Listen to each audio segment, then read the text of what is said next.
Hello class, it's Charles Blanchard here, and I'm actually going to be providing some tips for successful outsourcing today. And as we all know, it's pretty commonplace for a healthcare facility or hospital to actually outsource some portion of their processing. So the proposed benefits to outsourcing commonly are cutting costs and increasing efficiency, but of course, coming along with outsourcing, there are the barriers that must be overcome. So I'm going to go ahead and start discussing the barriers of outsourcing.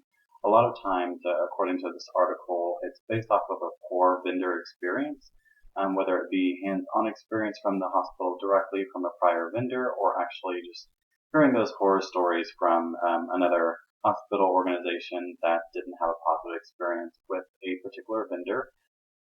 With the complexities of outsourcing and the contracting and the agreements can be definitely overwhelming and difficult to navigate. So that's kind of the purpose of this article, is to provide some tips for hospital organizations or facilities that are considering outsourcing to be able to do so successfully and reduce the negative impact that can occur from outsourcing and rushing that process. So the first tip of the day is comparing apples to apples. So you want to request for a RFP, which is request for proposal. And some of the common elements that are included in a RFP are the actual location where the outsourcing is going to be done, actually providing details on the in-house process, letting the outsourcing agent know how many employees it takes and how many hours it takes to complete a given task that they're intending to outsource to the vendor, and the number of shifts that's intended for the budget or the total hours that they're looking to outsource to cover that particular portion. Next is actually paying attention to the agreements. A lot of times whenever we're reading over any type of agreement, whether it be from a house to a car or anything more complex, then we just kind of flip through those pages and assume that it's all of the standard. But when coming to outsourcing something so complex and important and having so many detrimental ramifications, it's even more important to be able to read those or pay attention to those agreements. They're definitely lengthy and complex and needing detailed review. It's not the vendor responsibility to actually go over the agreements in depth, but sometimes, according to the article, hospitals will take the verbal agreement over, what's written, and in all reality, what's written is always going to supersede what is verbally, quote unquote, promised to the hospital. And it can also limit those options for terminating the contract. Tip number 3 is to hire a professional, just kind of piggybacking off of the first 2 tips. With there being so many complexities to going over agreements, it's important to have like a legal advisor or a lawyer who is well versed in dealing with healthcare outsourcing agreements. Oftentimes they have their established relationship with other vendors' attorneys and can help speed along the process of getting that agreement ironed out and negotiating on the hospital's behalf. Tip number 4, it's important to hold the vendor accountable. There's hospital contract provisions that you can actually implement, which is related to performance standards and the carrot stick approach, and that's actually just letting them know that if they don't actually uphold their end of what is normally the performance standards for an in-house employee, then they can actually revisit that or give them a warning to recalibrate and make sure to fix the problem. Carrot and stick approach is actually referencing if a vendor does not actually recover or improve the area of concern, then they actually can reduce the fee for their contract agreements, let's say by 15%, and then if they continue to not improve, then they have grounds to terminate that agreement. Whereas on the other end, if let's say the performance is exceeding what was normally occurring with the in-house employees, then the vendor might actually see a bonus occur. So it kind of goes both ways, incentivizing and penalizing. Going to step 5 is being aware of hidden charges. A lot of times the vendor agreements will have the hidden charges rolled into if the vendor has to do inventories or actually do interviews for staffing or actually maintaining the equipment necessary to facilitate whatever role or task they're actually completing for the hospital. Then that can be hidden into the contract agreements and kind of offset the projections for cost expenses on the hospital. So it's definitely important to, if there are going to be those fees and the hospital is going to be eating those costs, to take those into account in the expenses for the hospital, especially when comparing different bids. Number 6 is don't forget HIPAA. So, of course, we all are very familiar with HIPAA and the importance of HIPAA.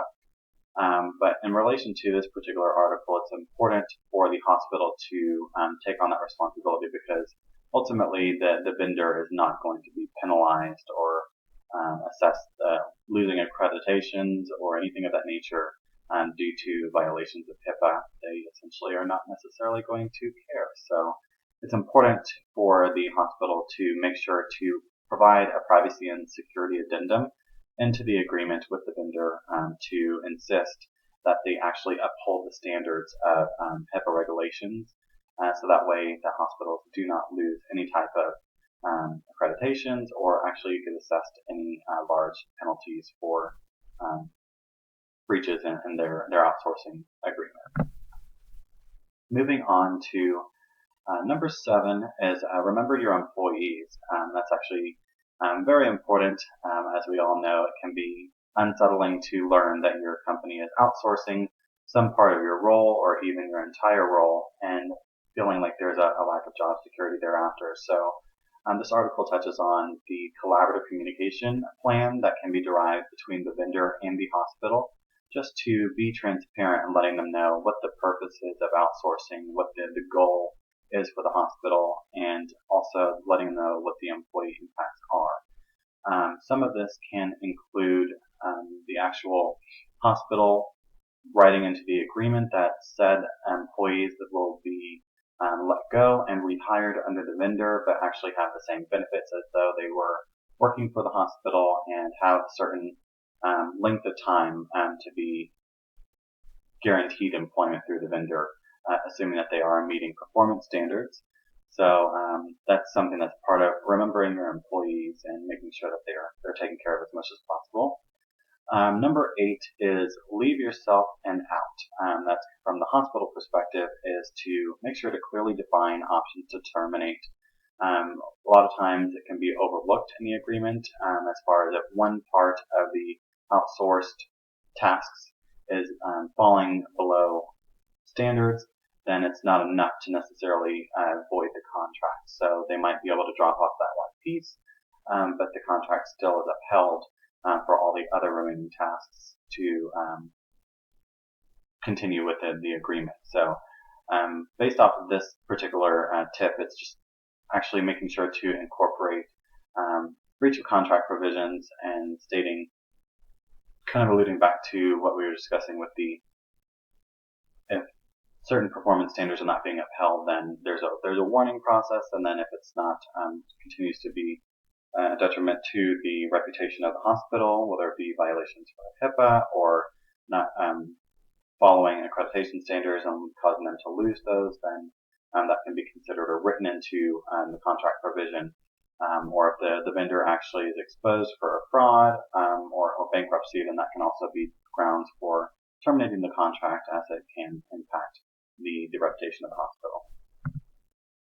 Moving on to number 9, we all are very familiar with keeping Uncle Sam happy. So, as I'm sure you can all imagine, there's some high penalties for not actually keeping Uncle Sam happy from the hospital perspective and the outsourcing of certain tasks. So it's important to make sure to analyze legal and regulatory implications and IRS regulations or exemption bonds. Certain outsourcing funds are actually done with tax-exempt fund, so there actually can be limitations that apply to the length of the agreement between the hospital and the vendor, so it's important to take those items into account. And last but not least, and maybe most important of all is don't rush it.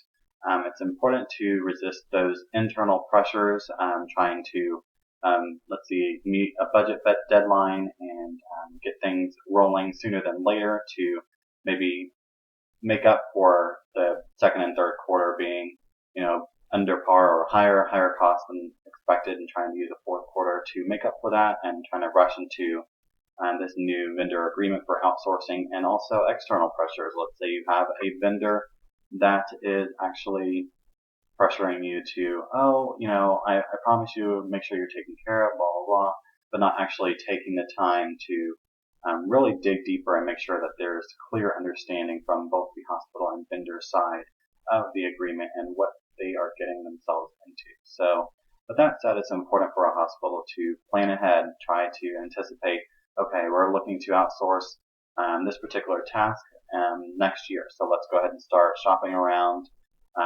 starting the second quarter of this year, so that way we can make sure to have plenty of time and ample time to have everything in line for outsourcing for first quarter of next year. Shopping around, obtaining bids, as we all know, in a market ever changing in healthcare, it's important to shop around and see what are the costs and the benefits of one vendor over another, what's their reputation, their reliability, their efficiency, and their standards that should align with the hospital standards. And making sure to negotiate, never overturn that opportunity to negotiate, and make them most effective for the facility's values and goals.